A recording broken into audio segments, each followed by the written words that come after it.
Bien, buenas tardes a todos a una nueva charla, conferencia de la Orden Rosa Cruz OM, fundada por el maestro Onyo Wanson. Vamos a hablar hoy de un tema muy interesante relacionado no solo con el fin o final de los tiempos, sino con eh, todo lo relacionado con la redención del hombre, el posible final del ciclo que nos ocupa, llamado por algunas cosmogonías, cosmologías de otras culturas, el Kali Yuga. Eso lo vamos a ver más adelante a lo largo de la charla. Y sin más, vamos a comenzar.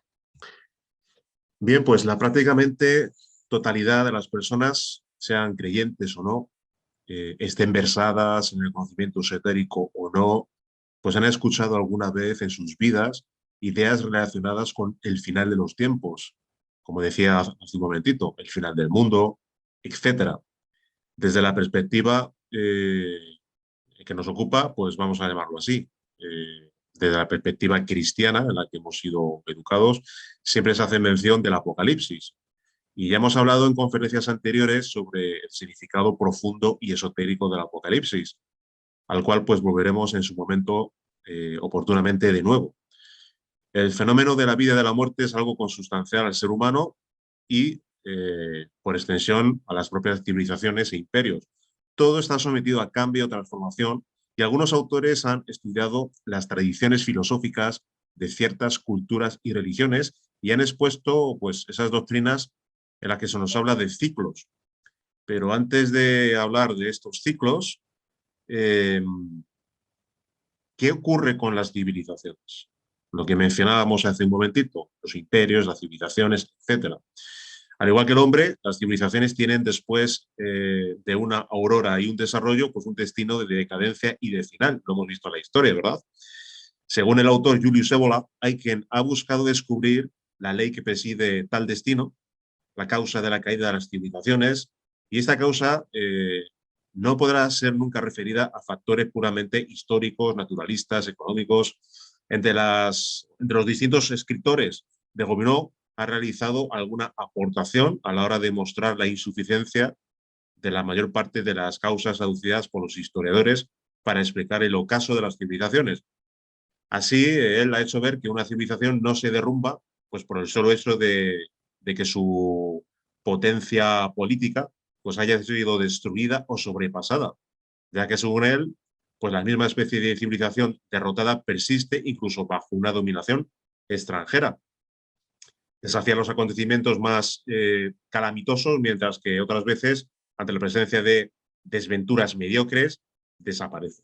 No es tampoco la cualidad de los gobiernos o calidad en sentido empírico, es decir, administrativo-organizativo.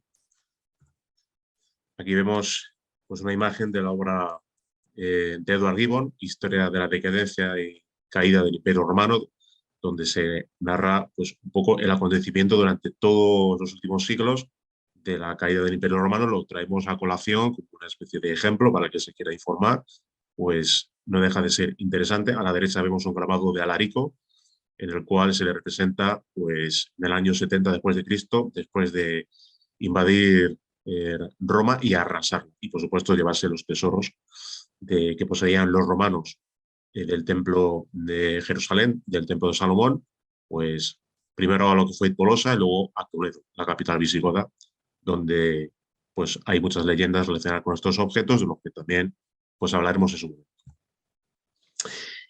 La palanca de Arquímedes, la piedra filosofal, la piedra sobre la que Jesús el Cristo fundó su iglesia, se constituye en la clave que nos otorga una respuesta pues, a la gran pregunta de cuál es la causa de la caída de los imperios. Aplicando la analogía, la ley de correspondencias y el sentido común, así como la observación, llegaremos a una respuesta clara. Tal como es arriba es abajo, tal cual es abajo es arriba.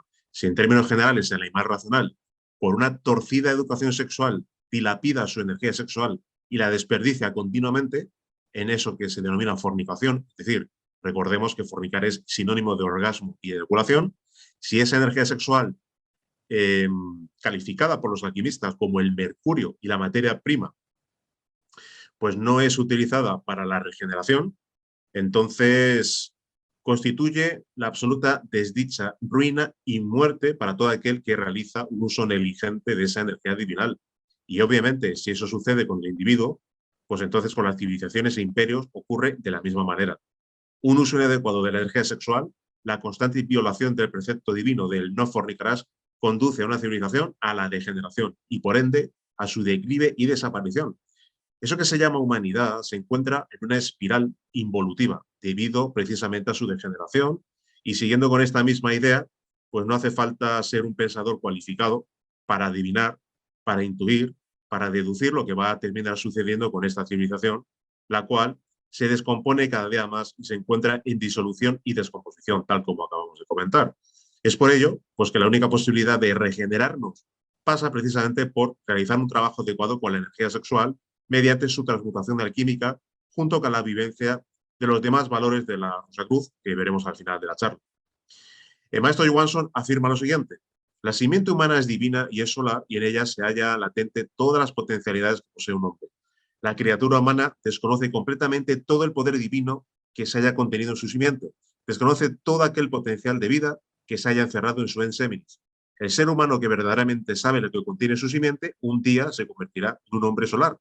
En cambio, el animal racional, que desconoce todo el majestuoso poder depositado en su semilla, se precipitará en los más profundos abismos lunares. Lo más precioso que tiene la criatura humana es su semilla, su simiente. Nada hay en el universo que tenga un valor semejante al de la simiente humana. La simiente humana es invalorable. La simiente humana es energía solar latente. Basta saber cómo desarrollar todo el potencial energético contenido en el Géminis para transformarnos completamente, convertirnos en seres humanos y realizarnos como verdaderos hombres. La energía sexual es vida y es gracias a esa energía contenida en nuestra simiente sexual, en nuestra simiente divina, que podemos elevarnos del nivel de bestialidad en que se debate eso que se denomina humanidad, hasta las ígneas alturas del superhombre. El título de la charla de hoy, Finis Gloriae Mundi, expresión en latín que significa el fin de la gloria y del mundo, el título hace referencia a lo que iba a ser el tercer libro del enigmático alquimista Fulcanelli, mencionado por el maestro Johansson en su libro Odas Alquímicas. Encontramos sorprendente la edición del libro de Finis Gloriae Mundi en el año 1999. Sin embargo, lamentablemente, hay que decir que esta edición corresponde a una falsificación. Algunos temas que iban a formar parte de la obra final fueron publicadas en posteriores ediciones de los dos únicos libros del autor. Sobre el hecho de que Finis Gloriae Mundi no fuera publicado por Fulcanelli, como su tercer libro, hay muchas especulaciones. Lo cierto es que probablemente su hipotético discípulo, Eugène Cancellier, después de su visita a la ciudad de Sevilla, obtiene esa información y circula la teoría de que Fulcanelli estuvo vinculado al Hospital de la Caridad de Sevilla, en el cual se encuentran precisamente los dos cuadros del pintor Valdés Leal, que son uno de ellos, al que acabamos de mencionar, Finis Gloriae Mundi, y otro que se denomina In Ictu Oculi, que veremos también después. Obras conocidas como las postrimerías, obras totalmente relacionadas con los fragmentos que ahora vamos a analizar. Y insistimos, fragmentos que hubieran formado parte del tercer libro de Fulcanelli, que nunca llegó a publicarse y de los cuales fueron incorporados a ediciones posteriores de los dos primeros libros y cuya temática se centra en el final de los tiempos. Vamos a ver a continuación algunos de esos fragmentos. Aquí vemos primero las dos obras de Fulcanelli, El misterio de las catedrales y las moradas filosofales. La cruz cíclica de Endaye. En un lugar de la ciudad de Endaye, en Francia, se levanta una cruz de piedra. Su origen es desconocido, dice Fulcanelli. El artífice de la cruz tenía conocimientos de una ciencia profunda y verdaderos conocimientos cosmográficos. En el brazo transversal de la cruz, una cruz griega, aparece una inscripción en dos líneas paralelas, tal como vemos en la diapositiva en la parte de la derecha. O cruzaves es única. Aparentemente, si intentamos analizarla, pues realmente llegamos a la conclusión de que o bien es un jeroglífico o no sabemos muy bien cómo podríamos llegar a averiguarlo. Pero no hace falta, el mismo Fulcanelli nos lo dice. Y significa o cruz aves pes única. De ahí él deduce una serie de cosas. La letra S, afirma Fulcanelli, adopta la forma sinuosa de la serpiente, corresponde a la X de la lengua griega y toma de ella su significado esotérico. En el rastro helicoidal del Sol, llegando al cenit de su curva a través del espacio al producirse la catástrofe cíclica. Es una imagen teórica de la bestia del Apocalipsis, del dragón que vomita en los días del juicio final, fuego y azufre sobre la creación. Gracias al valor simbólico de la letra S, desplazada, adrede, hecho es profeso, ese desplazamiento, pues comprendemos que la inscripción debe expresarse en lenguaje secreto, es decir, en la lengua de los dioses o en la lengua de los pájaros. El resultado final significa lo siguiente. Está escrito que la vida se refugia en un solo espacio. Bueno, existe, realmente sigue afirmando Fulcanelli, existe una región donde la muerte no alcanzará al hombre cuando llegue la época terrible del doble cataclismo. En cuanto al emplazamiento geográfico de esta tierra prometida, donde los elegidos presenciarán el retorno de la Edad de Oro, somos nosotros quienes debemos de buscarlo. Pues los elegidos hijos de Elías se salvarán según las palabras de la Escritura.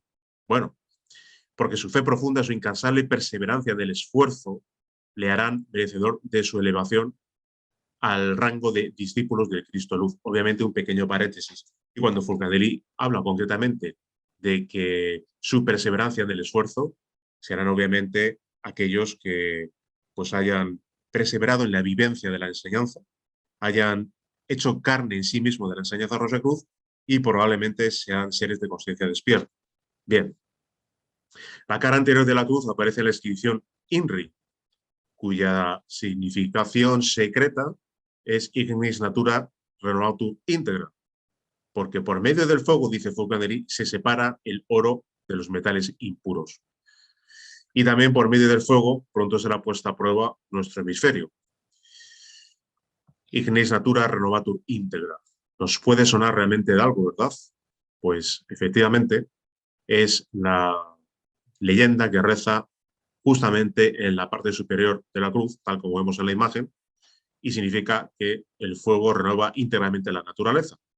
Y es por esa misma cruz por la que el animal racional puede precisamente lograr su liberación, su despertar, de que la criatura racional se encuentra dormida, algo que venimos repitiendo a lo largo de todas estas conferencias. Su conciencia duerme y es a través de la máquina humana por donde solo se expresa eso que es el ego, el cual mantiene aprisionada la conciencia. La cruz es el jeroglífico alquímico del crisol. El maestro Johansson afirma que la materia prima es el ensemis, el licor seminal, el semen. El hornillo mágico del laboratorio oratorio es el chakra coxígeo. El agua sería propiamente el licor seminal. Los cordones o canales o nadis de Ida y Pingala son los tubos conductores por donde ascienden los vapores seminales hasta el destilador o alambique del cerebro. Bien, aquí vemos obviamente una imagen, una planta de una de esas maravillosas catedrales góticas, las cuales se encuentran en distintos países de Europa, donde realmente vemos que justamente hace una cruz. La parte superior es el famoso Ankh, la que es concretamente el ábside, que implica también un significado simbólico relacionado con la fuerza vital, con la vida. Y a la izquierda, pues vemos la clave, la unión de dos fuerzas, como ahora veremos. Justamente el crisol es la unión sexual de dos aspirantes, dos alquimistas, que tratan y se consagran para poder realizar la gran obra. Los sabios de la antigua India, dice el maestro Johansson, muchos siglos antes del cristianismo, tenían por sagrada la cruz y la veneraban como un símbolo del avatar o cristificado en que se manifiesta el ser, Dios. Todos los iniciados en la sagrada ciencia de la cruz tenían por máxima realización el florecimiento de la rosa central que se coloca consciencialmente en el punto preciso de la intersección de los dos maderos. La rosa en la cruz simboliza al Cristo interno, el cual florece sobre la cruz luego del intercambio bieloelectromagnético de los dos polos, simbolizados también por los maderos vertical y horizontal. La rosa cruz es el símbolo claro del gran arcano solar, es el signo del hombre realizado, del Cristo. Es en la cruz y en la rosa donde se hayan simbolizado los procesos alquímicos del nacimiento segundo del cual habló Jesús a Nicodemos. El espíritu es fuego, Y este es el principio eterno masculino, y el agua es el principio femenino universal, y se haya constituido por el ensémenis.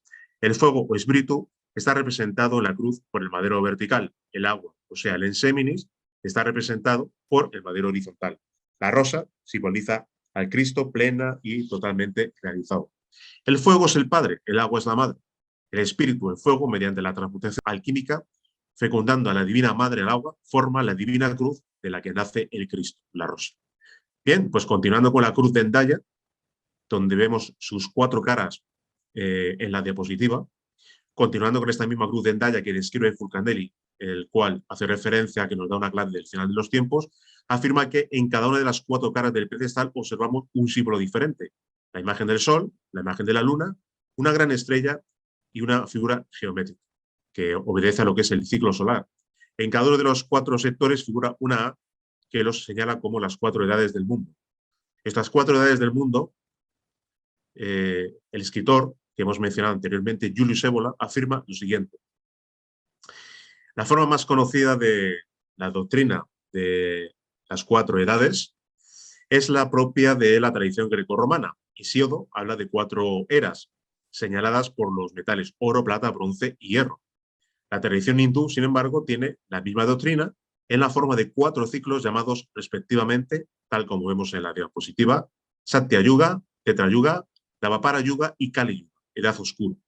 Justamente en el Kali Yuga es en el momento en el que nos encontraríamos, en esa edad de las tinieblas. Según Fulcanelli, la edad de hierro no tiene nada más que el sello de la muerte. Su jeroglífico es el esqueleto provisto de los atributos de Saturno. El reloj de arena, vacío, imagen del tiempo cumplido, y la guadaña, reproducida en la cifra 7, que es el número de la transformación. El evangelio de esta época nefasta es el que fue escrito bajo la inspiración de San Mateo. Porque Mateus proviene del griego que significa ciencia. De esta palabra deriva estudio, conocimiento, instruirse. Es el evangelio según la ciencia, el último de todos, pero el primero para nosotros, ya que nos enseña que, salvo un pequeño número de elegidos, debemos perecer colectivamente. La ciencia única capaz de penetrar el misterio de las cosas, de los seres y su destino, puede dar al hombre alas con que elevarse hasta el conocimiento de las más altas verdades y llegar hasta Dios. Hasta aquí lo que afirma Fulcanelli, obviamente, y nosotros añadimos. Y esa ciencia a la que se refiere Fulcanelli no es más que la enseñanza de la rosa y la cruz, obviamente. Bien, pero acerca de esta edad tenebrosa, esta edad de hierro, de la que da cumplida cuenta en su clasificación Hesíodo, la cosmogonía hindú. En la mitología nórdica nos encontramos a la edad del lobo, que sería también la actual. ¿Qué afirma el maestro Johansson acerca del Kali Yuga? Pues afirma lo siguiente. Respecto al Kali Yuga y el fin del mundo, pues para todo el mundo en general, para los estudiosos de la astronomía, para cualquier tipo de especialidad, va a haber un fin del mundo dentro del aspecto de edades. Va a llegar un tiempo en el que todo lo que es mundo y el universo va a morir. Incluso vamos a la cuestión de Brahma. Cada inhalación de Brahma es un tragarse el universo. Todo desaparece, todo deja de ser. En una nueva exhalación, todo vuelve a crearse. ¿Cuándo es el fin del mundo? ¿Dónde está el fin de los cielos o de los universos? Dentro de ese largo y larguísimo proceso existen, dentro de una manera u otra, cierto tipo de alteraciones, no solamente en algún planeta, sino inclusive en galaxias enteras. Por ejemplo, se tiene una gran especulación en los agujeros negros que se tragan galaxias, que prácticamente eso sería como tragarse un pez. En un pez existen millones o trillones de células. Entonces, alguien se traga todo eso, otro pez, y a su vez ya ese pez más grande, de igual manera, de tal modo que podemos hablar de que la vida tiene ese tipo de ritmo. Vidas que nacen, vidas que mueren, vidas que desaparecen, pero el fin realmente no existe. Simplemente hay cambios, modificaciones, alteraciones, pasar de un lugar a otro, de una dimensión a otra, de un estado a otro, diversos aspectos muy aparentemente contradictorios, muy diferentes, a veces incomprensibles, pero ahí se procesan en el universo. Y yendo a nuestro planeta, propiamente tiene su propio ritmo de vida. Al igual que cada ser humano tiene su número de latidos, sus pulsaciones planetarias. Cumplido el mismo, el planeta empieza a morir o muere. Nosotros morimos, pero ¿qué es la muerte en nosotros? La forma, el cuerpo físico, si se quiere, para nosotros, pues justamente, obviamente tenemos un cuerpo. Pero nosotros continuamos de la misma manera, los planetas físicamente pueden morir, pueden verse de principio como el planeta Luna, o pueden verse como simplemente asteroides, polvareda cósmica. Y eso se precisa en cuánto tiempo, o se procesa en cuánto tiempo. En millones de años. Para nosotros millones de años es algo racionalmente demasiado largo, pero para quien vive el instante, para los que no son seres estrictamente racionales, el tiempo no existe. Todo es el presente. Entonces, viviendo el presente es como podemos realmente saber dónde, cuándo y cómo se va a proceder un determinado fin. El planeta Tierra no tiene fin por lo pronto. ¿Que puede haber una catástrofe de carácter nuclear?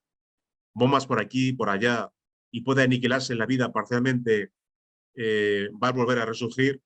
Realmente hay planetas que no tienen vida, alguien podría decir, pero ¿cuándo han estado en esos planetas? No han estado por allí. Los planetas tienen vida, no en la tercera dimensión, sino en la cuarta dimensión. Nosotros vivimos en la tercera dimensión, somos unos desterrados o exiliados de la cuarta dimensión.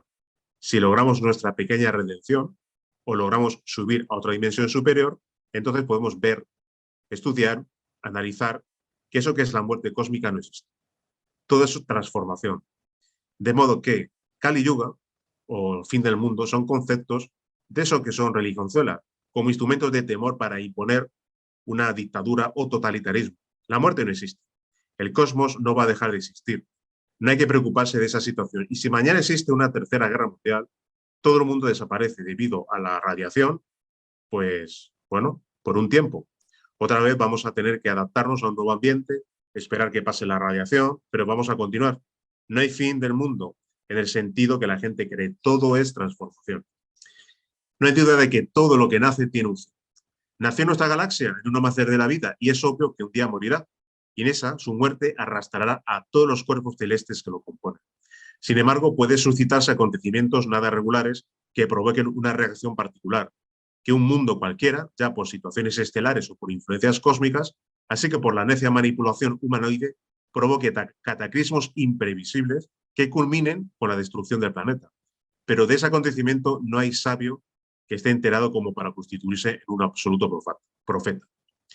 Vivimos en una caótica situación mundial y en cualquier momento el genio mercantilista de los potentados del capital y las armas podría generar una nueva y muy grave conflagración mundial que amenazaría la vida del planeta. Pero lo que sí pondría en grave peligro sería la vida de la llamada sociedad humana, que otra vez sería víctima del crimen de los poderosos multimillonarios.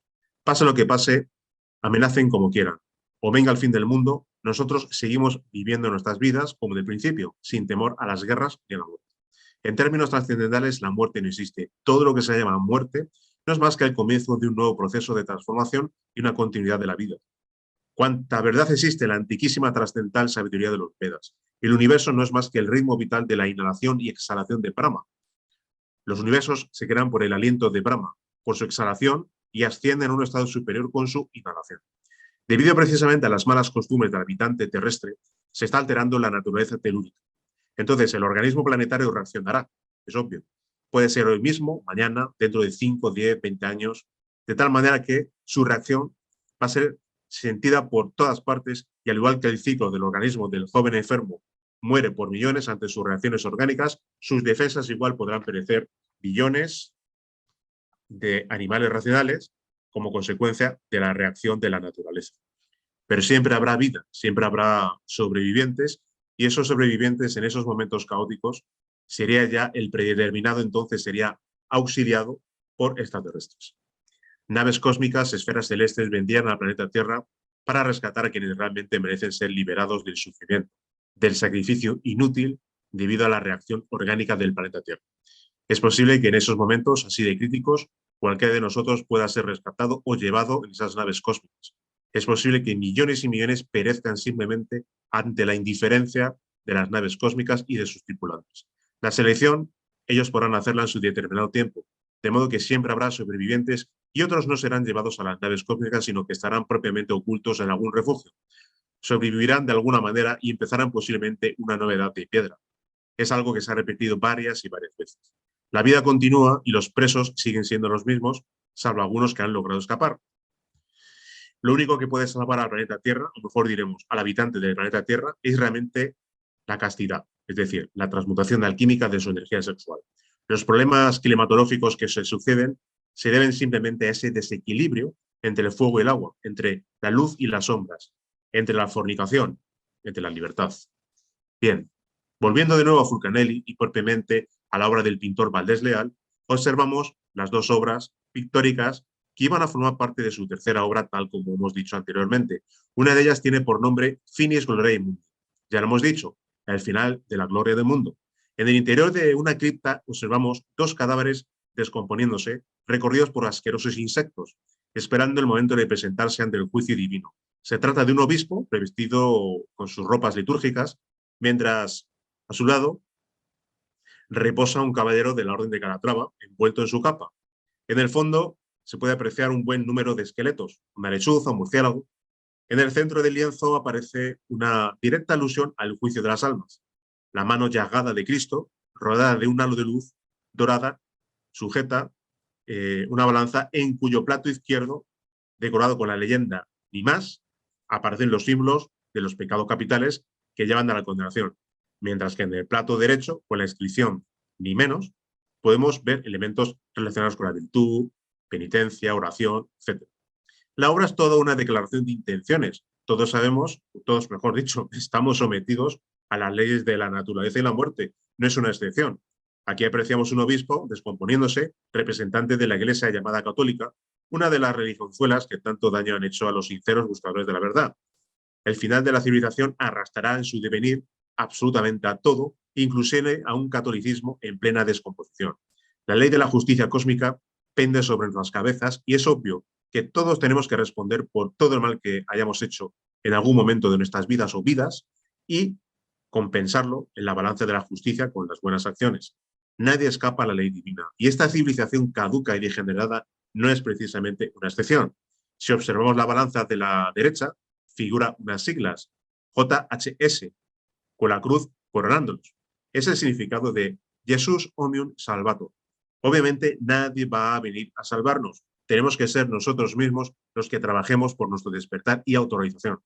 Más claramente observamos el segundo cuadro de Valdés Leal. Primero vamos a observar, tal como hemos comentado, el detalle del obispo, prácticamente en estado de putrefacción. Y el siguiente cuadro, in octo oculi, que significa en el parpadeo de un ojo. Porque justamente la vida se sucede con una solución de continuidad tan rápida precisamente como el parpadeo de un ojo, que al final de la vida precisamente nos espera el ángel de la muerte. La pintura presenta un esqueleto que representa la muerte, que se muestra con la guadaña, y un féretro que ciega la vida de los mortales, y se muestra enseñoreándose por encima de un globo terráqueo. El tema, por otros artistas, presenta el esqueleto con un péndulo o reloj de arena, indicando que el tiempo corre. En otros aparece una serie de burbujas indicando la brevedad de la vida, tal como acabamos de decir. Aparecen en el cuadro diversos objetos que representan la gloria y el lujo, tales como una mitra papal, joyas, coronas, capas, espadas y un libro con un grabado, un arco triunfal. Es un motivo arquitectónico con el que se solía recibir a los triunfadores en las ciudades, a los triunfadores de diversas batallas. Todo ello no tiene ninguna valía ante la presencia de la terrible muerte. Así, la gloria, el poder, el dinero, las posesiones, los amores, son una mera vanidad.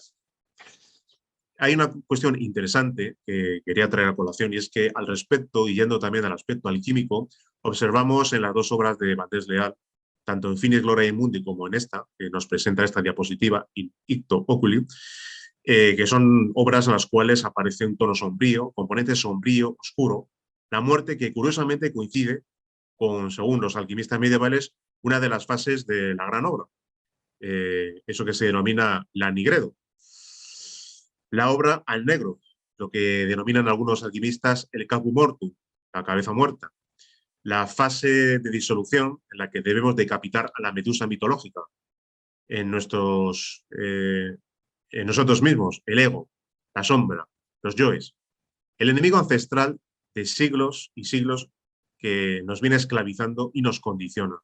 Esto es, según el escritor Julius Evola, la muerte alquímica. Es decir, algunos autores especifican que es el más negro que el negro, la entrada en la tumba de Osiris, el conocimiento de la oscura tierra, el régimen de Saturno de que hablan los textos, es decir, la putrefacción. Y aquí la vemos en nuestros grabados de alquimia. Luego vamos a volver a uno de ellos en concreto, cuando hablemos concretamente de la cuarta figura de Basilio Valentín. Bien. Sin embargo, el aspirante tiene otra perspectiva acerca de la muerte.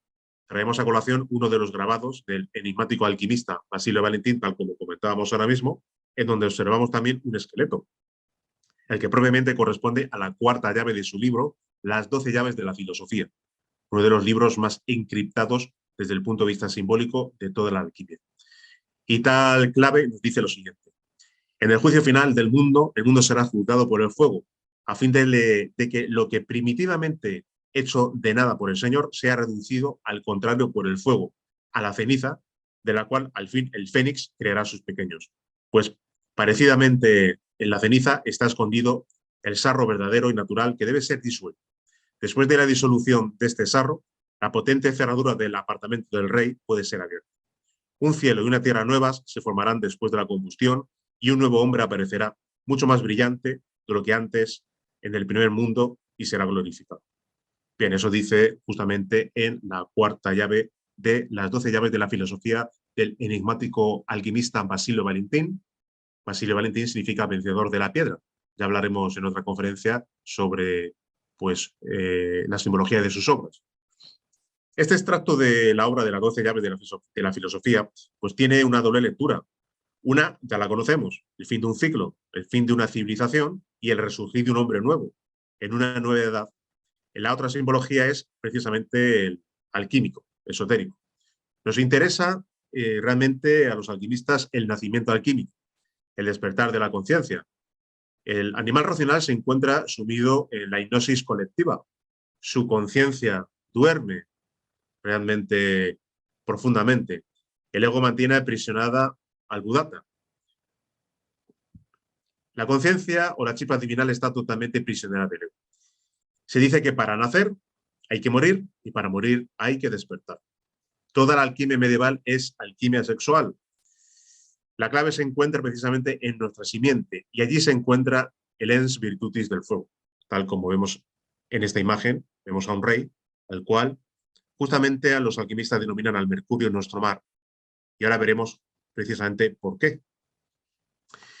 Como os he comentado, precisamente el maestro Johansson afirma en ese sentido lo siguiente: todo el maravilloso poder solar contenido en la simiente humana es el poder del Cristo. Es el Cristo quien vive y palpita en cada átomo sexual. El Cristo no es un individuo, no es una persona. El Cristo es sustancia que se halla depositada en nuestras mismas glándulas sexuales. Todo átomo es un trío de materia, energía y consciencia, y toda consciencia es triuna. Esa consciencia divinal contenida en nuestra simiente es una emanación de eso que es Dios. El agua de la vida es el habitáculo del fuego. El Enseminis es la morada de Cristo. Cuando cometemos el crimen de fornicar, perdemos la gracia de encarnar en nosotros mismos al Cristo íntimo, a la Divina Madre, al Espíritu Santo, eso que es Dios. En la energía sexual, o es la energía sexual, la energía solar concentrada en la simiente, la única que puede despertar en la criatura humana todo aquel gran potencial encerrado en el hueso coxígeo y cuyo bendito nombre es Kundalini. Aquí vemos la imagen de uno de los grabados de la obra La fuga de Atalante de Michael Mayer, la que claramente, como tal decía anteriormente, los alquimistas denominan al mercurio nuestro mar. Y ahí está el rey, es decir, el Cristo, tal como afirma el maestro Johansson, mora el Cristo en sustancia en el propio Enseminis, en nuestras propias aguas espermáticas. Aquí vemos en esta diapositiva la evidencia de que la alquimia medieval es alquimia sexual. La Divina Madre Kundalini, continúa diciendo el maestro Johansson, es la misma bendita madre de Jesús el Cristo, es María. Ella se nutre con la energía sexual, ella es la madre de la energía sexual. La Divina Madre es la madre del Sol Christus. Ella espera el instante supremo de ser despertada y poder levantarse victoriosa sobre la vara maravillosa que sostiene el organismo planetario, la columna vertebral. Todos los iniciados vivieron en sí mismos la transmutación sexual En los libros de los sabios alquimistas se enseña de manera velada la ciencia de las transmutaciones. Toda la enseñanza de la transmutación sexual constituye en todo colegio de iniciados el pilar fundamental para la construcción del templo donde se ofician las bodas alquímicas. Con la transmutación sexual se logra la más importante regeneración, la transformación integral de la conciencia. Gracias a la transmutación sexual se acumulan valores energéticos con los cuales podemos vencer todo aquello que se llama vicio, degeneración, etc.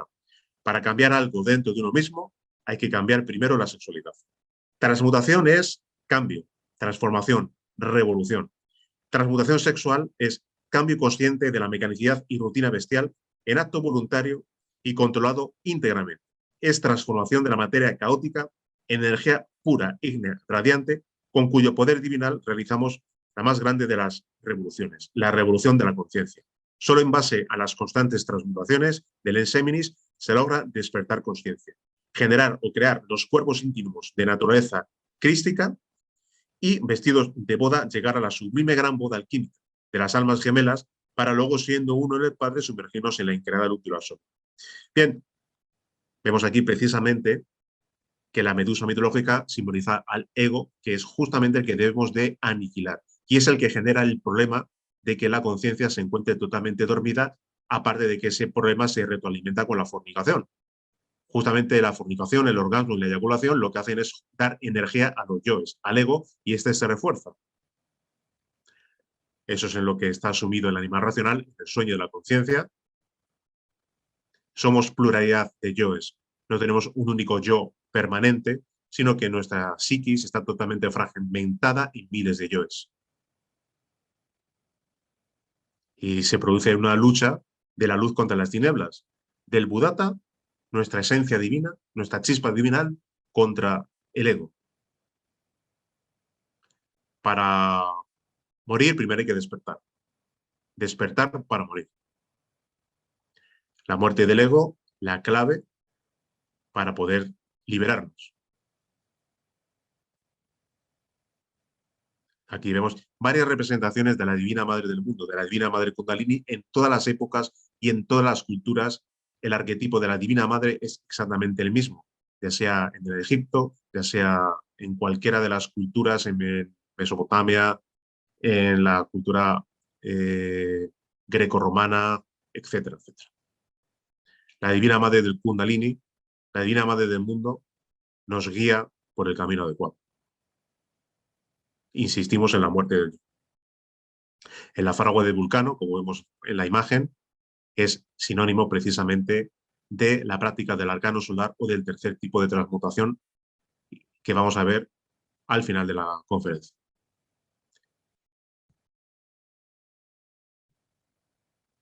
Una bella representación de la muerte del ego. Pudiera ser San Miguel Arcángel aniquilando al dragón que simboliza al ego. Unas representaciones, una iconografía bastante repetida y reiterada, muy bella y que tiene una profunda simbología.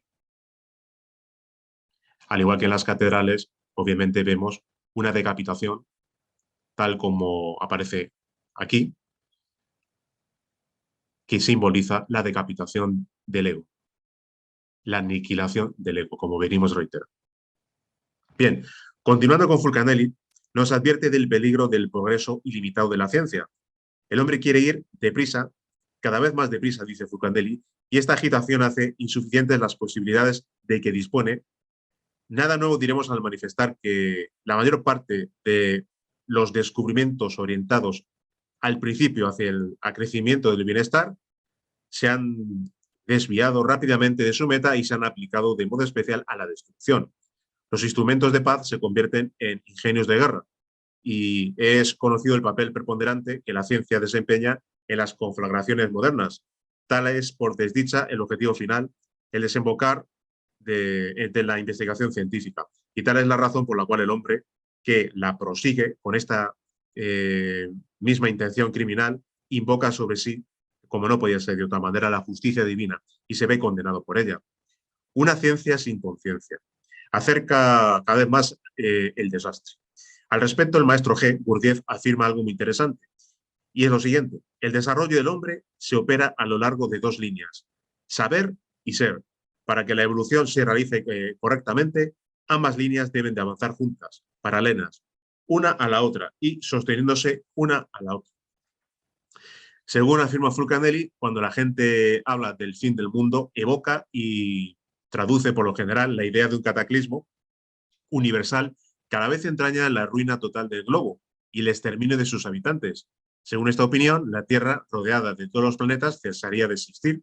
Sus restos proyectados en el espacio sideral caerían en lluvia de aerolitos sobre los mundos próximos al nuestro. Algunos pensadores más lógicos toman la expresión en un sentido menos amplio. Según su opinión, la perturbación tan solo afectaría a la humanidad. Les parece imposible admitir que nuestro planeta desaparezca, aunque todo cuanto vive, se mueve y gravita en su superficie está condenado a desaparecer. Tesis platónica que podría ser aceptable si no implica la introducción irracional de un factor prodigioso. El hombre renovado, que nace directamente del sol, a la manera de un simple vegetal, y sin simiente previa, pues no es así como conviene entender al fin del mundo tal como nos es anunciado por las escrituras y tal como lo encontramos en las tradiciones primitivas, cuando para castigar a la humanidad por sus crímenes, Dios resolvió sumergirla bajo las aguas de diluvio. No solo fue afectada únicamente la superficie de la tierra, sino que cierto número de hombres justos y elegidos, habiendo encontrado gracia ante él, sobrevivieron a la inundación. Aunque presentada con apariencias simbólicas, esta enseñanza reposa sobre una base positiva. Reconocemos en ella la necesidad física de una regeneración animal y terrestre que no puede, por tanto, acarrear el aniquilamiento total de las criaturas ni suprimir ninguna de las condiciones indispensables para la vida del núcleo preservado. A partir de eso, y pese a su aparente universalidad, pese a la terrorífica y prolongada acción de los elementos desencadenados, estamos seguros de que la inmensa catástrofe no actuará igualmente en todas partes ni en toda la extensión de los continentes y los mares, dice Fulcanelli. Algunas comarcas privilegiadas, verdaderas arcas rocosas, abrigarán a los hombres que se refugien en ellas. Allí, durante un día de 2 siglos de duración, las generaciones existirán espectadores angustiados a los efectos del poder divino, al duelo gigantesco del agua y al fuego. Allí, en una relativa calma, bajo una temperatura uniforme, a la pálida y constante claridad de un cielo bajo, el pueblo elegido aguardará a que se haga la paz y a que las últimas nubes dispersas al soplo de la edad de oro le descubran la magia polícroma del doble arco iris, el brillo de nuevos cielos y el encanto de una nueva tierra. Bien, aquí vemos concretamente, por último, vamos a hablar brevemente de lo que Fulcanelli especifica en este obelisco de Dammartin-sur-Tirol, que está en una de las regiones también de Francia. El obelisco realmente es la imagen sensible, expresiva, absolutamente conforme a la tradición de la doble calamidad terrestre, del incendio y del diluvio en el día del juicio final. Erigido sobre un cerro, en el punto culminante del bosque de Crécy, el obelisco domina los alrededores. Muestra el globo terrestre entregado a las fuerzas reunidas del agua del fuego, reposando sobre las ondas del mar enfurecido, la esfera del mundo tocada en su polo superior por el sol y en su recreo eloqueidal. Este monumento aparece edificado sobre el plano del hexagrama antiguo, figura compuesta por el triángulo de agua y del fuego, que sirve de símbolo a la gran obra física y de resultado la piedra filosofal. Al respecto del agua y del fuego, el maestro Johansson afirma lo siguiente: todo verdadero aspirante a la Rosacruz debe descender hasta la 9ª esfera y trabajar en ella utilizando sabiamente el fuego y el agua, origen de hombres, mundos y universos. La iniciación Rosacruz se la recibe en y con el sexo, con el trabajo persistente en el laboratorio oratorio y con la real castidad. La castidad real es el medio de transformar, de transmutar la simiente humana en fuego y agua. En el ígneo bautismo enseñado por el hierofante Jesús, el fuego y agua, productos de la transmutación, ascienden por los nadis y Dai Pingala. La vieja fórmula ocultista, fuego más agua igual a conciencia. El despertar de la conciencia solo se le consigue trabajando constantemente con el fuego y con el agua. Una pequeña cita rápida que aparece en uno de los clásicos de alquimia, donde se especifican varias citas de antiguos alquimistas, es el Rosario de los Filósofos. En el Rosario de los Filósofos, respecto al fuego y el agua, se afirma lo siguiente: es por lo que el agua y el fuego bastan para la obra entera. La verdad que una afirmación bastante clara. Bien, para ir terminando. Continuando con lo que dice Fulcanelli del obelisco, lo describe de esta manera. Dos caras de la pirámide están orientadas según el eje norte-sur de la carretera nacional. En el lado meridional se advierte la imagen de una encina. Las otras caras llevan grabadas en hueco un cetro, una mano de justicia, y la tercera un medallón con las armas del rey. Respecto a la encina, nos indica que los tiempos están próximos. Es el símbolo elocuente de nuestro periodo de decadencia y de perversión. Y el iniciado, al que debemos el obelisco, tuvo cuidado de escoger la encina como frontispicio de su obra, a la manera de prólogo cabalístico, encargado de situar en el tiempo la época nefasta del fin del mundo. Esta época, que es la nuestra, tiene sus características claramente indicadas en el 24º capítulo del Evangelio según San Mateo, es decir, el Evangelio según la ciencia, que dice: oiréis hablar de guerras y rumores de guerras, habrá hambres y terremotos en diversos lugares, pero todo esto es el comienzo de los dolores. Estas sacudidas geológicas y frecuentes, acompañadas de modificaciones climáticas inexplicables, cuyas consecuencias se propagan en los pueblos a los que afectan y entre las sociedades a las que perturban, están expresadas simbólicamente por la encina. Solo nos queda vivir la enseñanza, no especular con lo que pueda pasar mañana, vivir el presente, pero teniendo en cuenta que la cuenta atrás ha comenzado. Tenemos la posibilidad, mediante los 5 valores, de despertar, autorrealizarnos, liberarnos de las pesadas cadenas del ego que nos ata a la esclavitud y evitar ser arrastrados por este devenir que conduce a la humanidad al desastre. Y para eso tenemos precisamente la gran suerte y la gran posibilidad de contar con los 5 valores de la Rosa Cruz, que son las 5 herramientas que nos llevan indefectiblemente al despertar de la conciencia. Vida, muerte, amor, libertad, sabiduría. El valor de la vida nos habla precisamente, tal como venimos repitiendo en todas las charlas y en esta charla también en especial, de la transmutación alquímica de energía sexual. Todo nace del sexo y es justamente con esa divinal energía la que, mediante las prácticas de transmutación, hacemos ascender por los nadis Ida y Pingala. En la que nos ocupa en esta diapositiva tenemos la transmutación sexual bipolar, que se realiza por aquellas personas que todavía no practican con su polo opuesto, con lo que es su pareja. Siempre hablamos de hombre y mujer. Entonces, todas aquellas personas que no tienen a su pareja pueden perfectamente transmutar su simiente con la transmutación unipolar. Justamente aquí está un gráfico de los nadis, Ida y Pingala, ascienden hasta el cerebro y terminan en el corazón, que es el recorrido precisamente que hace la simiente transmutada en energía crística u hojas, según la denominación hindú, hasta el cerebro y hasta el corazón, que es donde se encuentra precisamente en el templo corazón el Buddha, la esencia, lo que es la consciencia. El segundo tipo de transmutación es la transmutación bipolar, en la cual es una especie de preparación previa para vivir el gran arcano, el arcano solar. Aquí no hay contacto sexual en este tipo de transmutación. Como vemos en la imagen, se puede, pues los dos aspirantes, la pareja, puede cogerse de las manos o pueden estar en contacto de espalda contra espalda o rodilla contra rodilla, y se establece un contacto bioelectromagnético en el cual hay un intercambio energético, insisto, previa preparación al tercer tipo de transmutación. Y el tercer tipo de transmutación es el secreto secretorum de todos los tiempos, el famoso arcano solar, el arcano AZF, el gran arcano, el arcano real, lo que es la magia sexual, la alquimia sexual, el tantra yoga, el udvareta yoga. En la magia sexual encontramos el misterio de los misterios. Y aquí, por supuesto, no se produce ni orgasmo ni eyaculación, sino una magnífica transmutación alquímica en la cual se produce una magnífica transmutación de la simiente, la cual también obviamente asciende por los canales Ida y Pingala hasta el cerebro y posteriormente hasta el corazón. Bien, el segundo valor, el valor de la muerte, habla de la muerte del ego. Hemos insistido en esa idea con bastantes diapositivas. Obviamente, el ego es el gran problema, tenemos que aniquilar el ego. Nadie puede ser libre si está sometido a las cadenas del ego. En nuestra situación actual podemos realizar un magnífico control yoístico.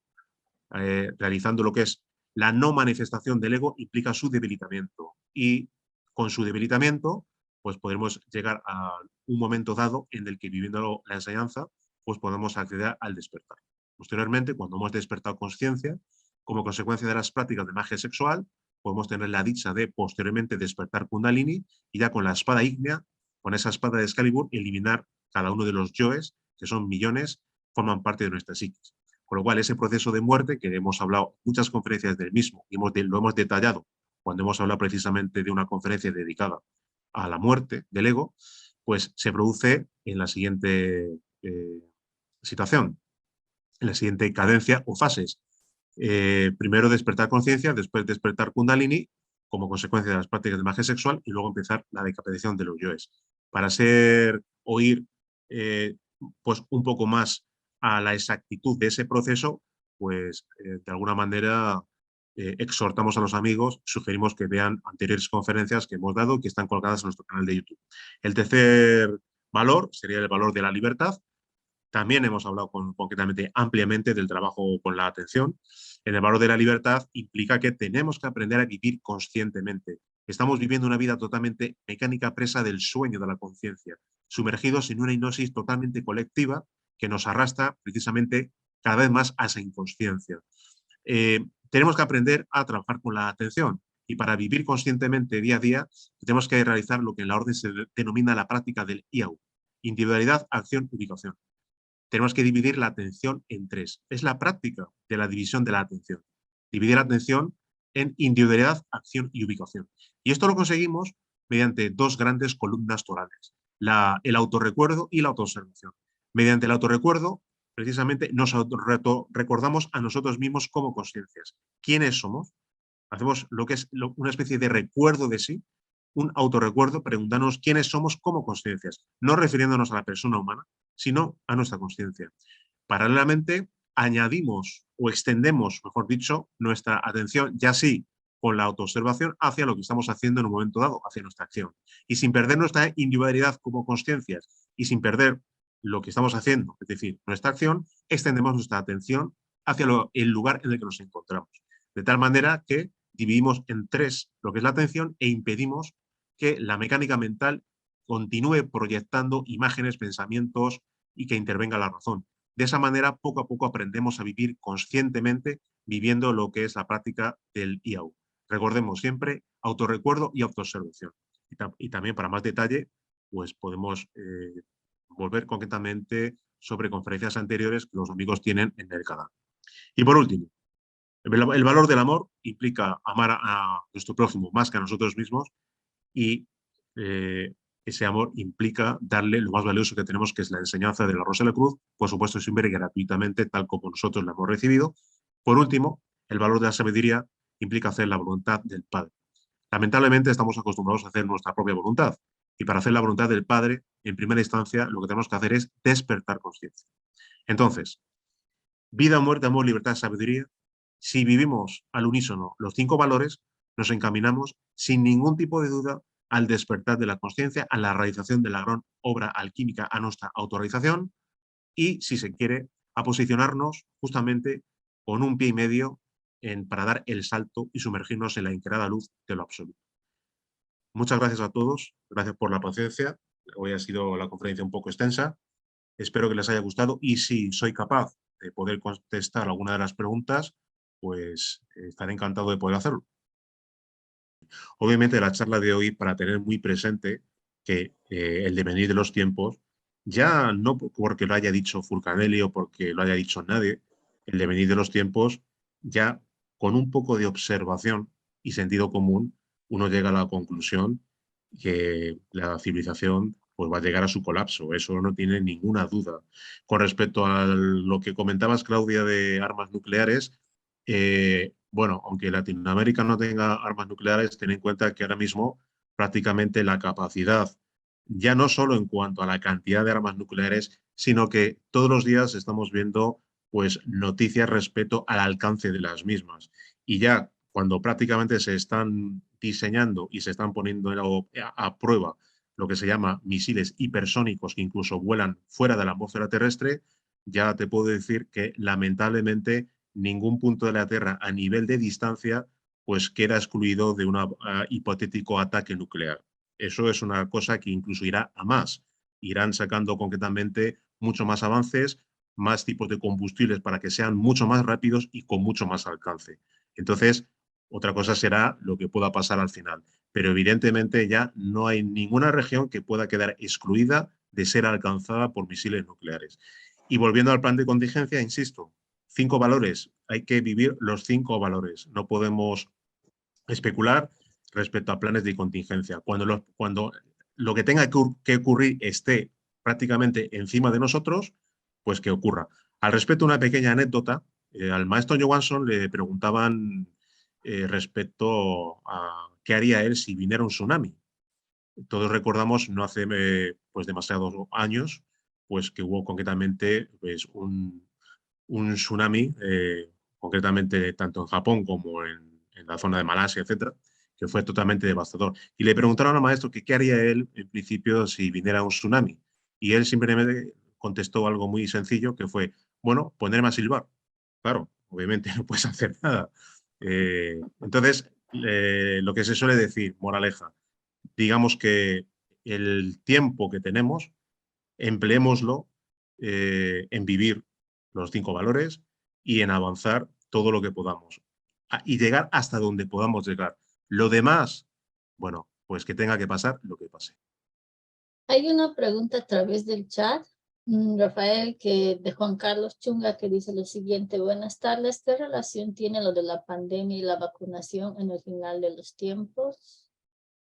Bueno, esa pregunta nos llevaría a la contestación casi, no una conferencia, nos podría llevar varias conferencias, pero podemos decir, voy a intentar pues dar una visión rápida, ¿no? Digamos que es un síntoma más, como se suele decir, dentro de lo que se llama el signo de los tiempos, es un aspecto más. Hemos dicho que Fulcanelli hablaba adelantándose a su tiempo, porque hoy lo estamos sufriendo también, eso que llaman pues, la alteración del clima de manera más artificial por las grandes potencias, enfermedades desconocidas, estar continuamente bombardeados por los chemtrails, la comida prácticamente pues, se ha cultivado con abonos químicos, transgénicos, las ondas del 5G, o sea, estamos totalmente supeditados y rodeados por fenómenos que de alguna manera nos afectan. Y bueno, obviamente el tema de las vacunas es algo también que, pues, investigando y tirando del hilo, podemos llegar a la conclusión de que se puede incardinar en eso que se denomina el principio del fin, porque solo investigando el tema relacionado con las sustancias que conllevan las vacunas y cuál es el propósito de las mismas, pues podemos llegar a grandes conclusiones. No quiero extenderme en ese tema porque pues tiene mucha tela que cortar, pero si los amigos tiran del hilo e investigan pues más de lo que los medios oficialistas ofrecen, pues van a encontrar realmente la respuesta a la propia pregunta que hace nuestro amigo. Y es bastante clara. Digamos que es un síntoma más que de lo que se denomina el final de los tiempos. Bueno, pues entonces muchas gracias a todos. Bueno, espero que les haya gustado y de nuevo les exhortamos a una nueva charla para la semana que viene. Gracias, Laura. Gracias a todos por su asistencia y un abrazo para todos. Buen fin de semana.